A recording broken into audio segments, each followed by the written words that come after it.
Hello, everyone, and welcome to Growing Together, a gardening podcast with me, John Lamb, and Don Kinsler, a lifelong gardener and the North Dakota State University Extension horticulturist for Cass County. Don, how are you doing today? I'm doing well. Now that the weather's warmed up a little bit and the snow is disappearing, at least slowly. But I can see grass. I can see some of our landscape. So the last couple of nights, I've taken a little wander around the yard just to kind of see how things came through. And so far, I'm cautiously optimistic. Okay. I don't see a lot of vole damage on the lawn. Okay. The snow has disappeared off of a lot of our lawn. And of course, that's when you can see all those surface channels and the mess that the voles make. I'm not seeing that so far, knock on wood. And the rabbits have left alone the areas that I had fenced that they couldn't get into. Okay, so good. They haven't penetrated that barrier. And some of the things, they've been nibbling a few things that I hope they didn't hurt too much, a few shrubs. The roses, I noticed a fair amount of dieback on the roses. We had a lot of cold weather. Yeah. You know, and we had adequate snow cover, but it wasn't deep snow cover, not enough to maybe cover the rose canes. So we're going to talk about roses. And of course, our show today will talk about pruning, feature pruning. One of those things will be on pruning roses. So I see quite a bit of blackening on the canes, which indicates winter injury, but they'll be okay. I see green down below, on the bottom part, so it'll be okay. So cautiously optimistic. How about your yard? Have you had a chance to kind of assess your yard? How did it winter? I think things so far have wintered pretty well. We have a little bit more shade in our yard, so we still have some snowpack and some ice pack around that can't get to yet. But it looks like, the things that I fenced off, the rabbits weren't able to get into, which is nice. And so hopefully those things kind of bounce back kind of as expected. So yeah, hopefully, knock on wood, things will be doing pretty good. Yeah, because I'm excited for spring. Winter doesn't hold the same luster for me that it did when I was a kid. And so anyway, yes, I'm really enjoying the warming weather and looking forward to a good growing season. Well, and yeah, it's a bit muddy especially for people, those of us who have dogs, sending your dogs outside and trying to get them inside without making too much of a mess. But it is nice. It's nice, if nothing else, just to be able to, if you feel better about going outside and walking around. Today was a little icy this morning, but just that things are maybe not so icy. It's nice just to get out and spend some time outside. It is. And of course, many of us who enjoy houseplants, we're still enjoying our houseplants. In fact, I got a very nice email from someone who wrote about their houseplants. So Donna wrote in an interesting topic, night blooming cereus, CEREUS is what she's writing about. So let me read the email from Donna.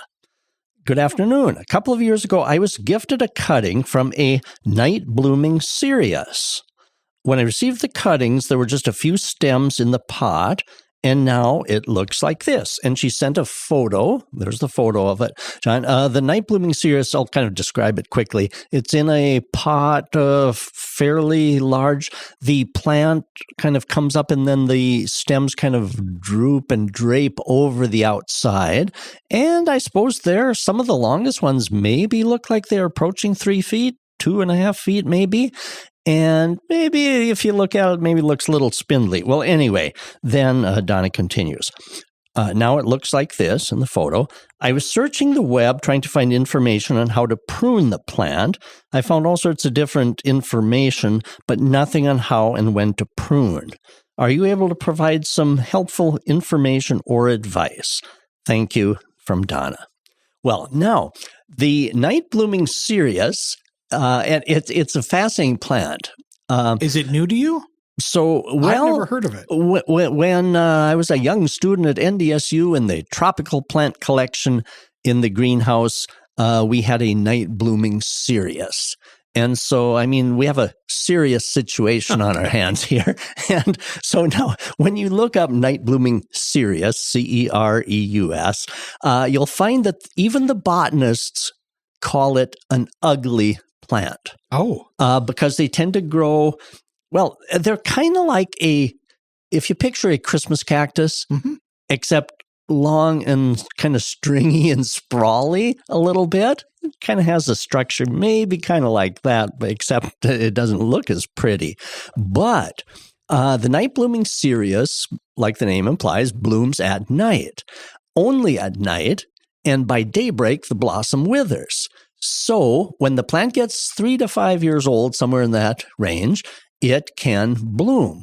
But again, it doesn't start blossoming until dark, and the blossom only lasts that one night. But the botanists and those who have grown it say that flower is well worth staying up for. Wow. And the aroma of the flower is said to be heavenly. Really? And so now I never went to the greenhouse at night when it may have been blooming, so I've never seen or smelled one. But it's very intriguing. And so I think, Donna, it's well worth working for. But, Donna, as she describes, would like the plant to look a little better, maybe not quite so rangy, strangly, spindly. And so you can do some pruning. So prune off some of the weaker, longer, sprawling limbs. But a person has to be careful not to prune too heavily because those older stems are where the future flower buds would form. So cutting too much off could risk getting stems old enough to flower. So a little light trimming is fine. And so now anybody that wants an interesting, when you're having a sip of coffee and don't know what else to do, do some online searching for night blooming cereus. And I mentioned to Donna when I replied back to her, I said, when this blooms, let us know. If you capture a picture of the flower, send us an email. Let us know. I want to see that. And I'm curious what the aroma would be like. Yes, exactly. How do you describe, I'm sure if we looked maybe a few different sites, maybe could get a description. It's hard to describe an aroma. Right. How do you describe the aroma of a freshly brewed cup of coffee? How do you describe that smell? So I've not really seen a good description of what they smell like other than that they're well worth staying up for if that thing is about to bloom. Did she say how long she's had it? Let's see, several years. Okay, so she should be 3 to 5 years. Should be in that range where she should be seeing. Exactly. So fascinating email. Does there's only one flower out of the plant, or each stem? Do you know, or each? That's a good question. I'm not sure. And again, like I say, it's been a long time since I actually saw this plant, and it wasn't blooming. I'm sure if it had been at a stage, and they probably only produced the blossoms like once during the year, and so it wasn't ever blooming. I'm sure all of us young hort students wouldn't have minded getting up in the middle of the night and gone to see this phenomenon. But it that I know of, it never was blooming during those years. And so anyway, it'll be interesting. So is this making it to your list of houseplants to add? Well, that's a good question.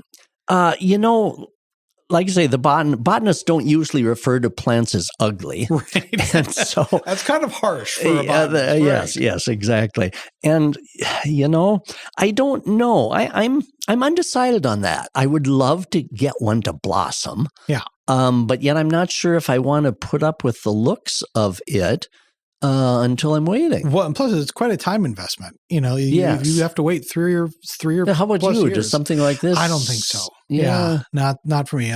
I think I'd be fine with it, because when you first I'm going to wait for Donna. Yeah, and when you first showed me this picture, I'm like, oh, that's an interesting looking cactus. It does look a lot like a Christmas they do cactus, look kind of a succulent like. Yeah, exactly. And I think so. It is kind of a tropical succulent type thing, but fascinating. Yeah, fascinating question.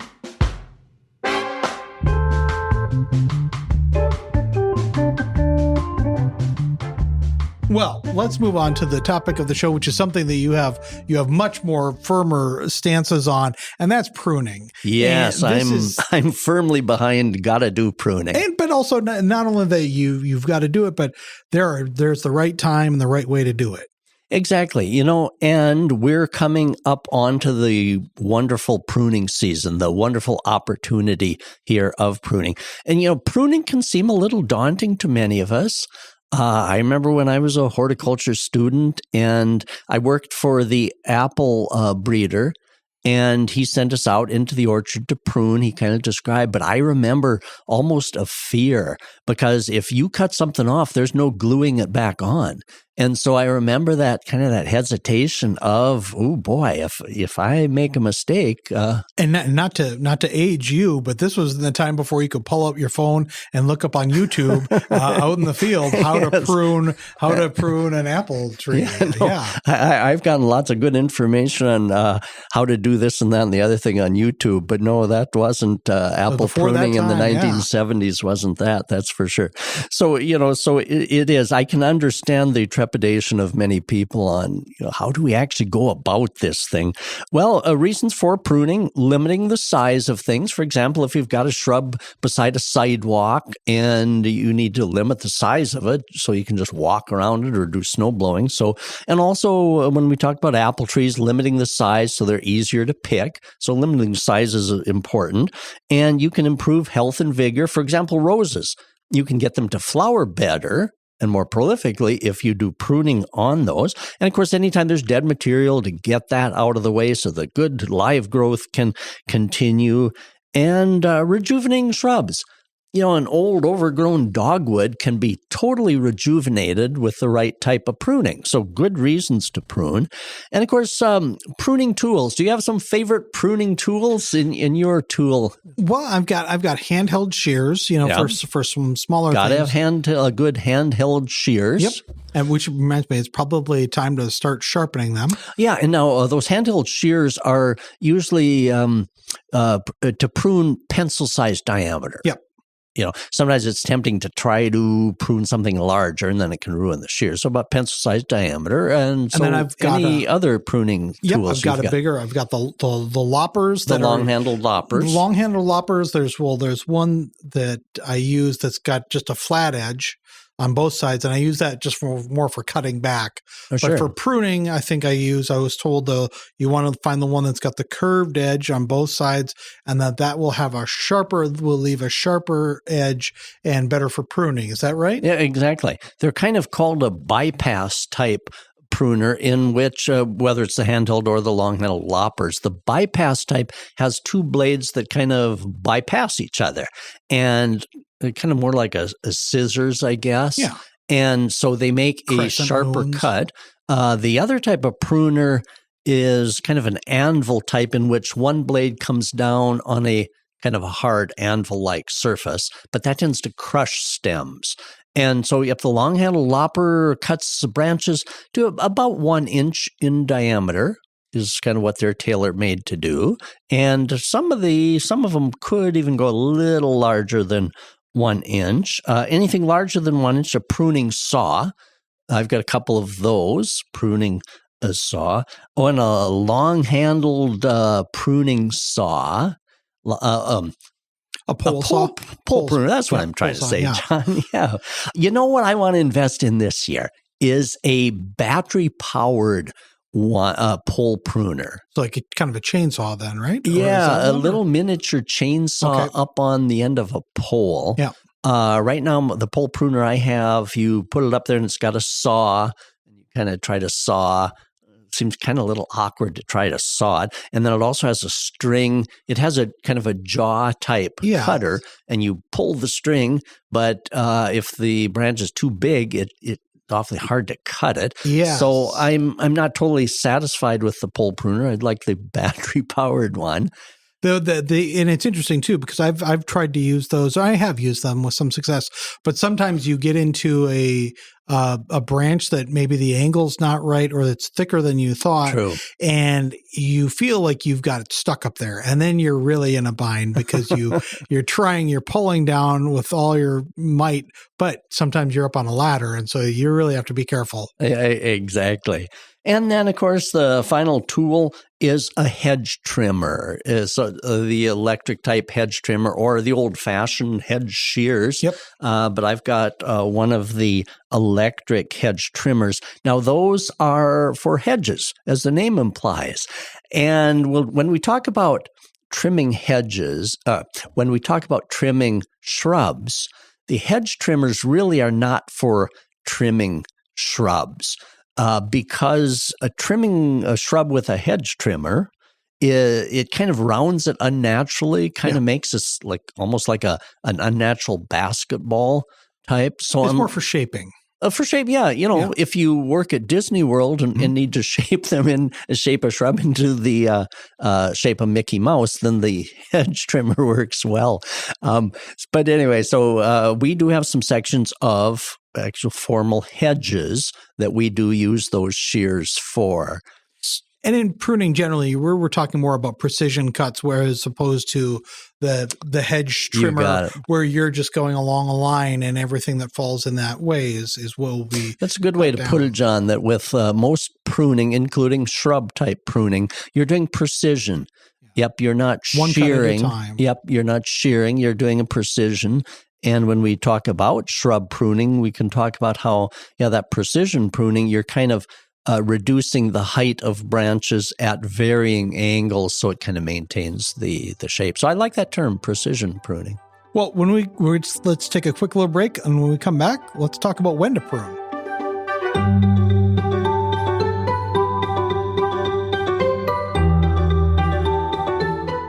Get 6 months of local news for just $2. You get unlimited access to the news and information you need to stay connected to your community. Visit inforum.com/subscribe to get 6 months of local news for just $2.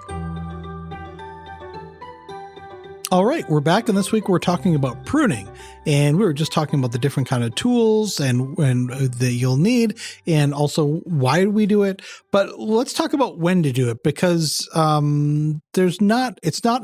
it's not something that every time is a good time to prune. There are specific times when you want to prune. You got it. A time not to prune is in fall. Each year I get a question, some emails in the spring, and people mentioned that they didn't get their pruning done in the fall. Is it okay to do it in the spring? And I usually respond back, wonderful. I'm glad you didn't have a chance to do it in the fall. There's good reason for not pruning in the fall. If a shrub is going to be hanging over the sidewalk and it's going to get caught in the snowblower, then yes, absolutely prune in the fall. But the reason for not pruning in the fall is because pruning opens all these wounds in stems, and in the fall, growth is slowing down on trees and shrubs, and cell growth is slowing down, coming to a halt, or not doing any, and those pruning cuts remain open all winter long. The cells, since they aren't dividing, they don't seal off those pruning cuts. So those open wounds all winter long expose the wound to desiccation. It loses a lot of moisture. The branches lose a lot of moisture out of those cut surfaces, and it increases the chance of winter injury and dieback of that. It doesn't necessarily mean something is going to die. So if anybody did their pruning last fall, don't worry. I'm sure it's going to be just fine. But, we always want to maximize the opportunity for plants and minimize risk. And so pruning in the fall is a little riskier, but again, I don't think many things would be killed by fall pruning. It's just that it increases the chances of something going wrong. And so why not wait until spring? I did have similar. I had a dogwood that's right by our walkway, and with snow, it was starting to encroach, and I didn't want to get it in the way of the snow blower. It's how I so I did get out there, and I thought about that in December. I'm like, well, I got to cut back some of these branches. But then I also thought, look, dogwoods are famous for being able to bounce back. Oh, yeah. And, we may actually just cut that one back entirely.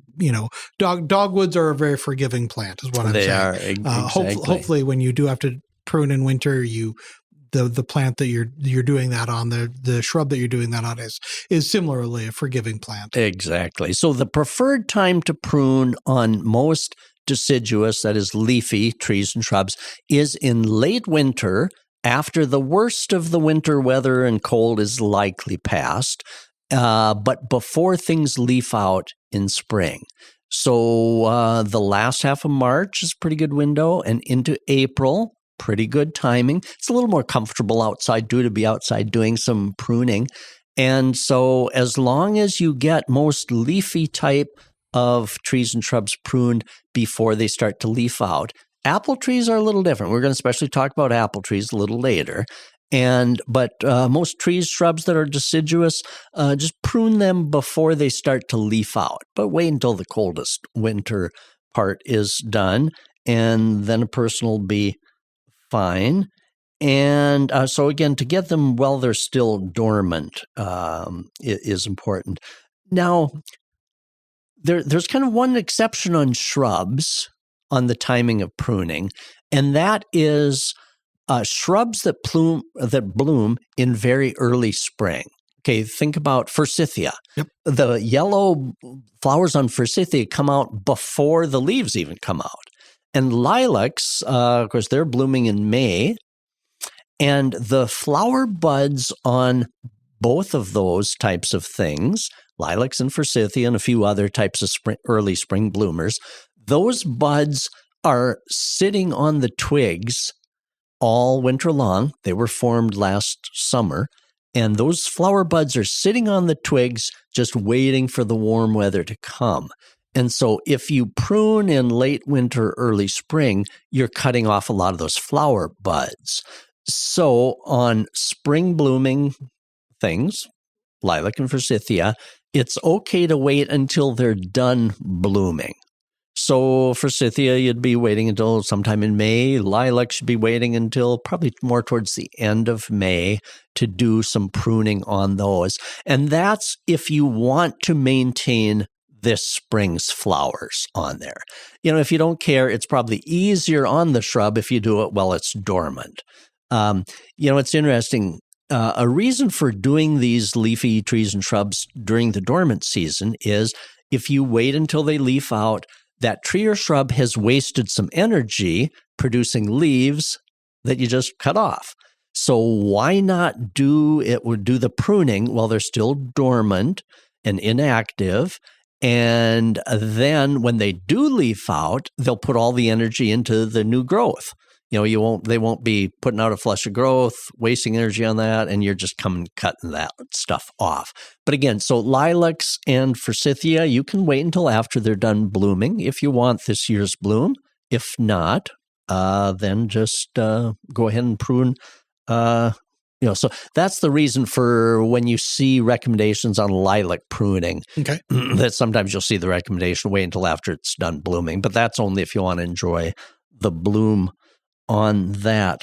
So now if a person wanted to rejuvenate a shrub, you mentioned dogwood.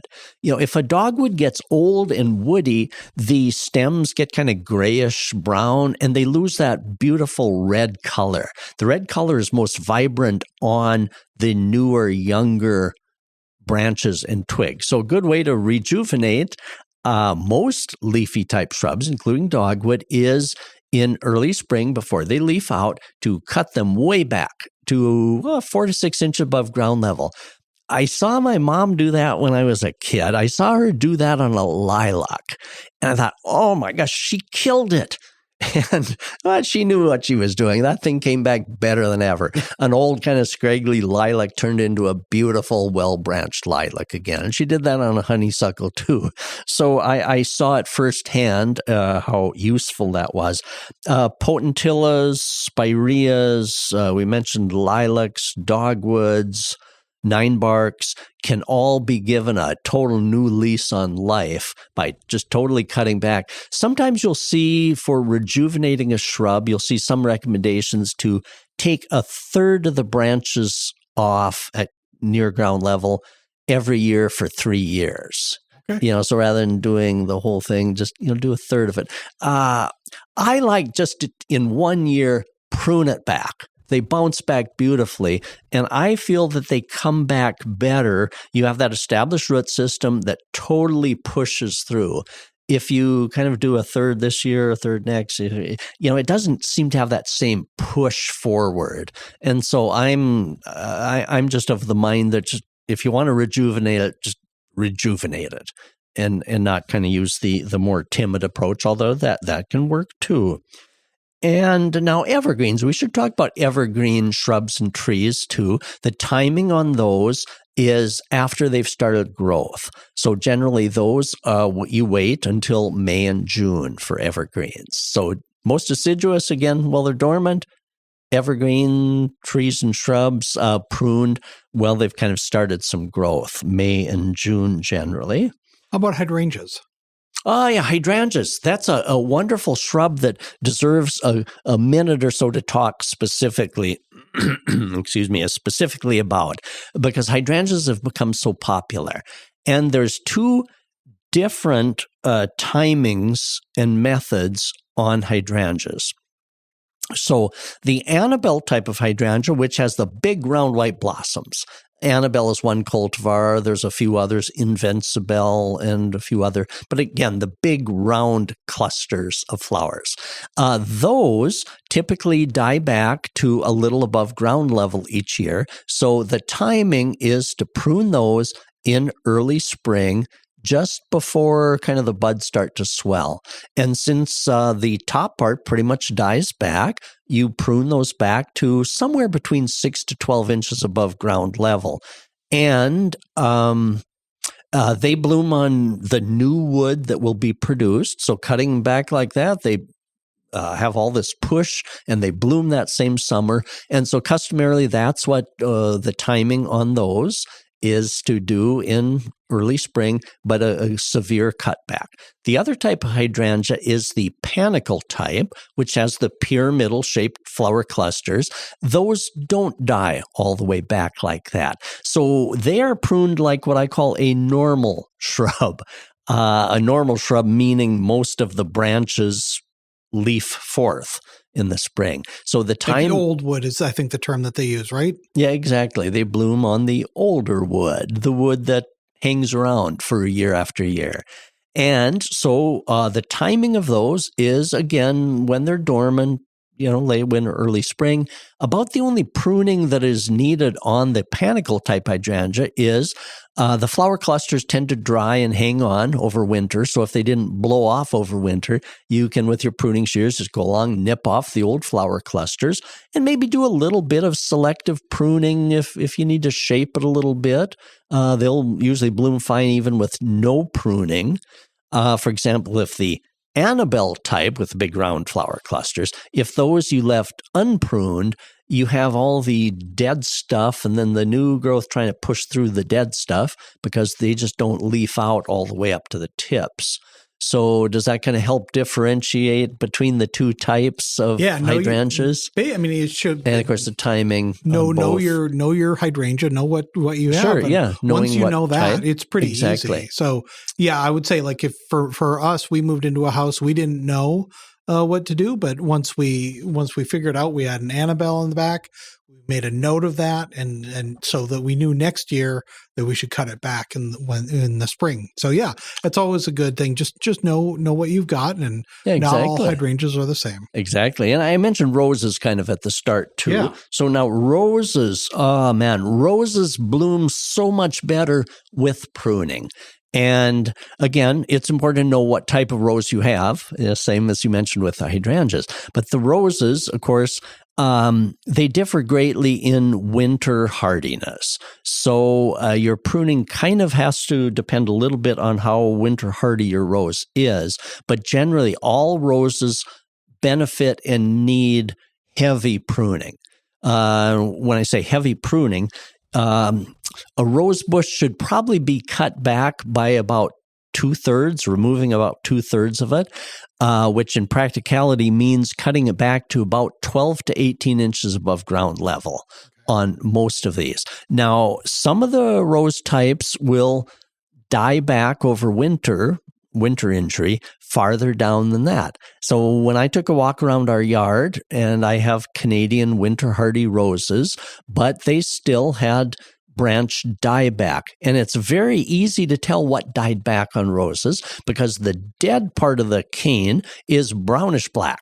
Yeah. And so you start at the tip, follow down, it's brown black all the way down, and then there will be a sharp line of demarcation where the canes are nice and green.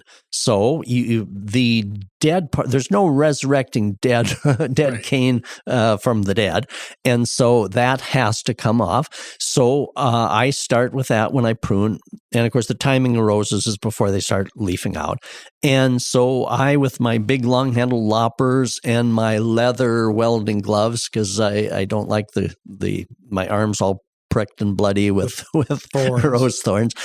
So I use my long handle lopper, and I begin by removing all of the dead cane down to live green. And oftentimes that will reduce the height down to 12 to 18 inches, and that's fine. And then any twigginess, light little twiggy type branches should be removed, so that what you're left with are the main canes, the structural cane. And roses bloom best on brand new shoots and wood that burst forth. So a good heavy pruning stimulates that growth, that new growth that will result in better bloom. And so you really, there's no such thing as over pruning a rose. The old saying, prune when the knife is sharp, prune until it hurts, then prune some more. And so your roses will really benefit. And really, they need to be pruned every year. Some of these shrub roses that have lots of thorns and lots of canes, they can be a little bit of a challenge, but the pruning really does help on those. All right, let's take another break, and then when we come back, more with pruning.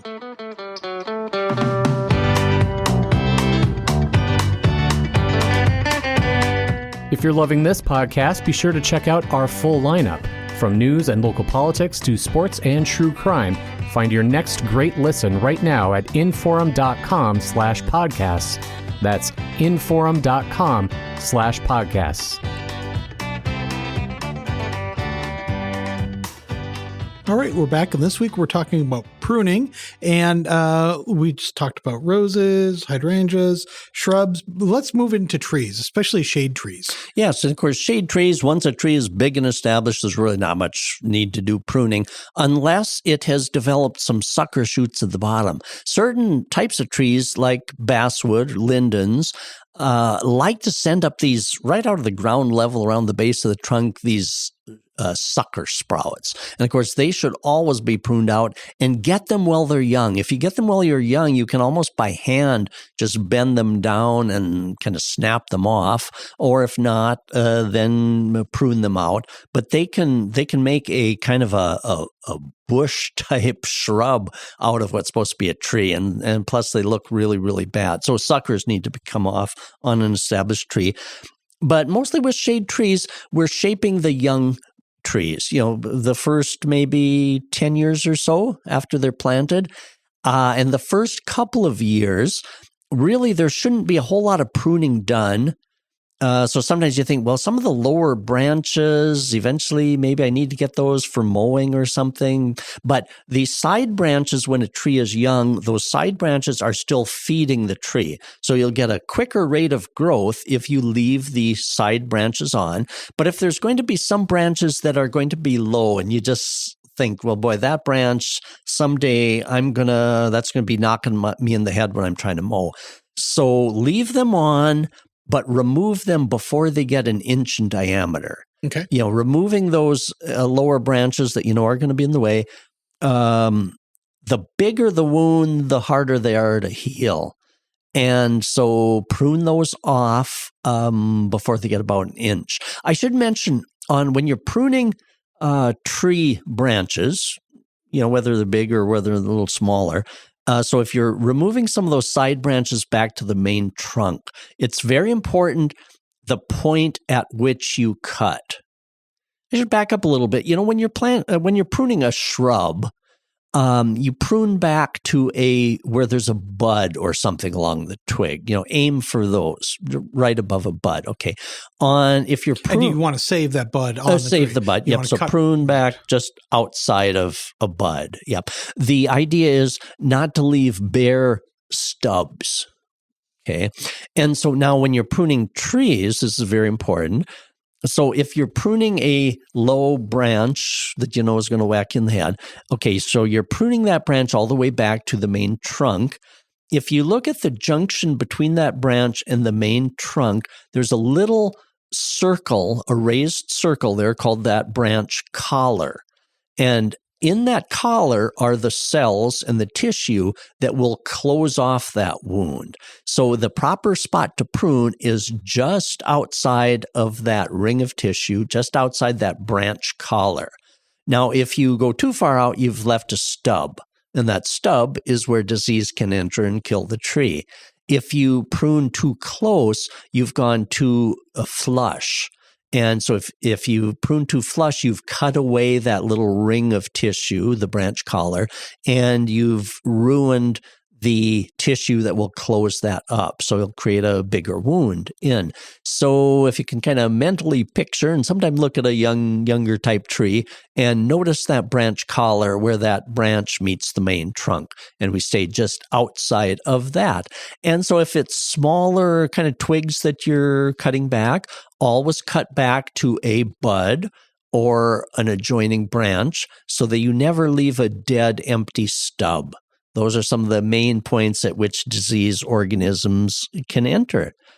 And similar when we talk about apples and other fruit trees, similarly. Now, apples are a bit of an exception to the when to prune trees. Okay, other shade trees and things we mentioned during the dormant season. I should mention two types of trees, though, that came to mind on the timing of pruning. Maples and birch. If you prune those during the dormant season as spring is approaching, sap is flowing. That's why you can collect maple syrup in late winter because the sap, when that starts flowing, you get a bunch of syrup out of the tree. If you prune at that time, you're going to have a bunch of maple syrup running down the trunk of your tree. The same with birch. Birch actually has a sweet sap that can be boiled to syrup also. And so on birch and maple, those should wait for pruning until after the leaves have started to unfold. At that point, the sap isn't flowing so much. So all other deciduous trees and shrubs, do it during the dormant season.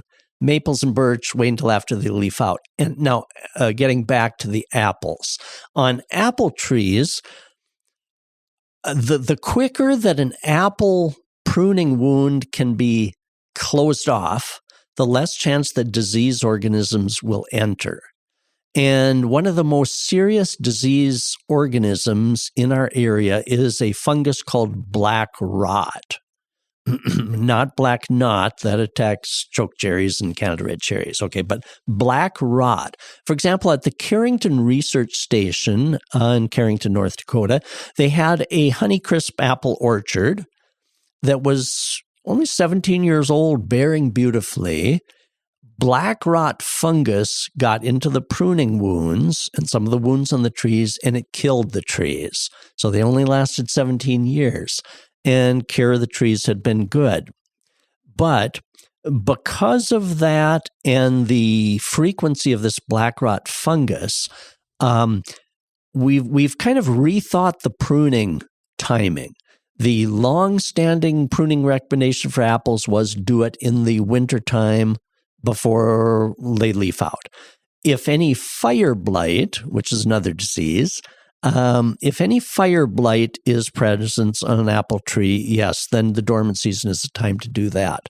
But I'm not seeing much fire blight anymore. So the bottom line is, if we wait to prune our apple trees until the buds have swelled, you see them starting to open, then that's the time to prune apple trees.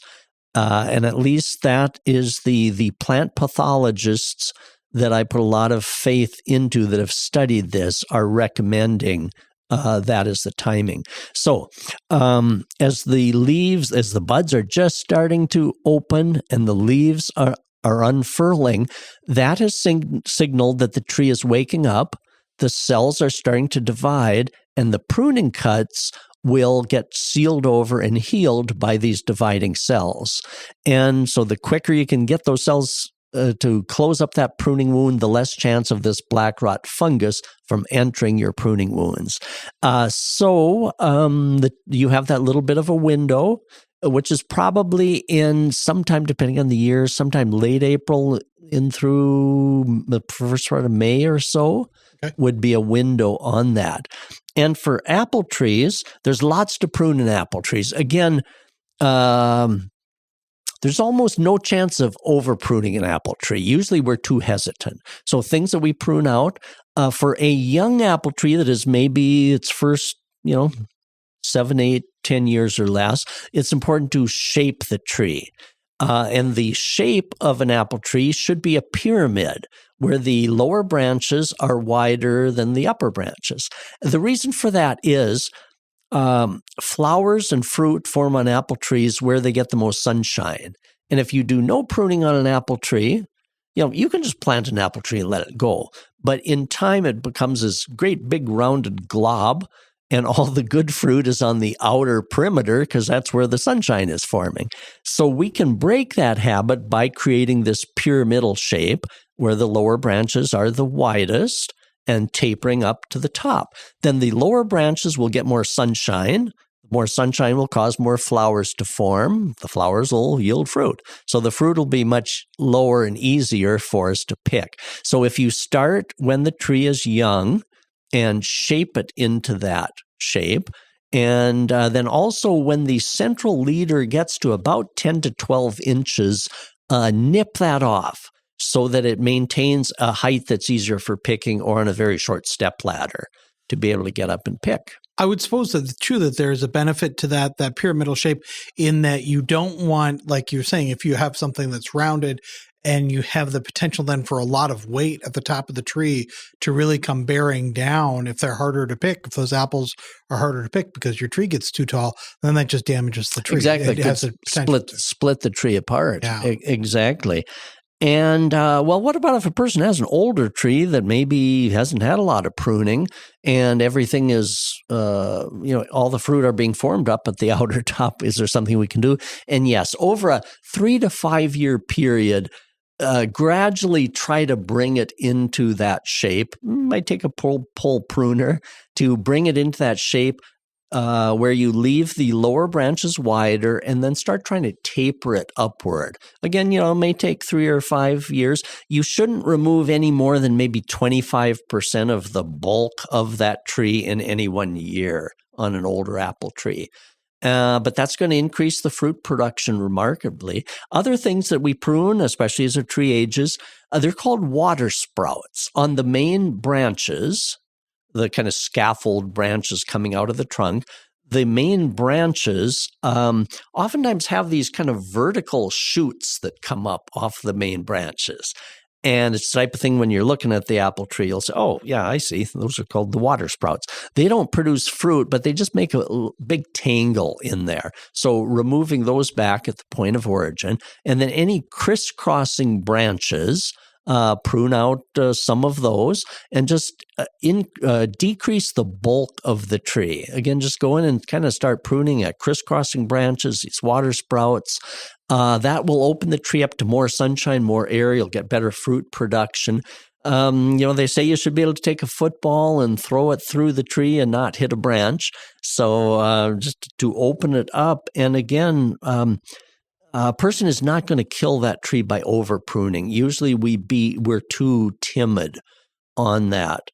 Let's see, what else on the apple pruning? One thing a person can do, since disease is such a consideration on apple trees, well, when you've pruned, there are copper fungicides that a person can use. You buy those at the garden center, copper fungicides, mix those up according to labeled directions, and treat the pruning wounds with that and the kind of the surrounding. That will help reduce the chance of fungi getting in. And now that brings me to a couple of pruning mistakes to avoid. There's not many things that can go wrong with pruning, but one thing that does go wrong is if we leave stubs. Those, if we don't cut back to a bud or an adjoining branch, but instead leave this kind of dead stub where there's no growing points, and then it dies back, and then that dead tissue is where disease can enter in. So don't leave stubs. The other thing also, don't use pruning paints or sealers. We always, when we see that we're making a wound, human nature is to want to do something. Apply something, a Band-Aid or something to those wounds. But pruning paints and sealers have been shown to cause more problems than they help. The tree, those wounds have to heal themselves through cell division and closure, and the pruning paints or sealers can actually interfere with that. They can even create a layer under which fungus and bacteria can thrive, and so rot can actually start underneath those. So better just to leave the pruning wounds open to the air is a better solution for those. Lots to think about, lots to consider, but lots of things to remember. And really, once you've done it once or twice, you'll really get the hang of it. Pruning's really not that, like we were saying earlier, some people may go into pruning with some sense of trepidation and unease, but once you've done it, you get the hang of it pretty quickly. Yeah, I don't think I've ever heard of anybody that killed anything by pruning. Yeah. I guess if you cut it off below ground level totally, I guess you could kill it by pruning. But if you, if you follow the guidelines, then yeah, there's really little that can go wrong. All right. Well, this has been great. And if people have questions for you about whether they're pruning or household plants or anything else, what's the best way to reach you? Send us an email, donald.kinsler, KINZLER, ndsu.edu. And thanks to all of you who do write in. Again, it's great to hear questions, great to hear success stories. If you have a night blooming cereus that you've caught the photo of, the flower, I'd sure love to see it. All right. Well, great. Don, we'll talk to you next week. Thank you, John. Thanks to everyone for listening.